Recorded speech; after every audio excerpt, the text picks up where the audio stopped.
रामकृष्ण हरी. चला आज बनवूया आपण उपवासाचे झटपट तयार होणारे सांडगे एकदम खुसखुशीत. त्यासाठी 2 वाटी साबुदाणा घेतला, स्वच्छ पाण्याने धुवून 4 ते 5 तास भिजवून घेतला. त्यानंतर एक कच्चा बटाटा आणि एक उकडून बटाटा घेतला. उकडलेला बटाटा खिसणीने खिसून घेतला आणि कच्चा बटाटा ही साल काढून ती खिसणीने खिसून स्वच्छ पाण्याने धुवून घेतला. तो बटाटा त्यामधील सर्व स्टार्च काढून घेतलं. हा खिसलेला बटाटा ही भिजवलेल्या साबुदाण्यामध्ये कच्चा खिसलेला बटाटा आणि उकडलेला बटाटा हा घालून घेतला. त्यामध्ये 1 चमचा मीठ आणि 1 चमचा हिरवी मिरचीची पेस्ट घालून घेतली आणि एकदम हलक्या हाताने हे पीठ काय करायचं तयार करून घ्यायचं. त्यामधील खिस अजिबात खिसाचे तुकडे झाले नाही पाहिजेत. एकदम छान असं हे सर्व पीठ मिक्स तयार करून घेतले आणि त्याचे छोटे छोटे छान सांडगे घातले.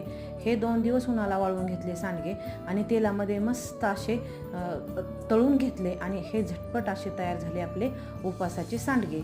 लाईक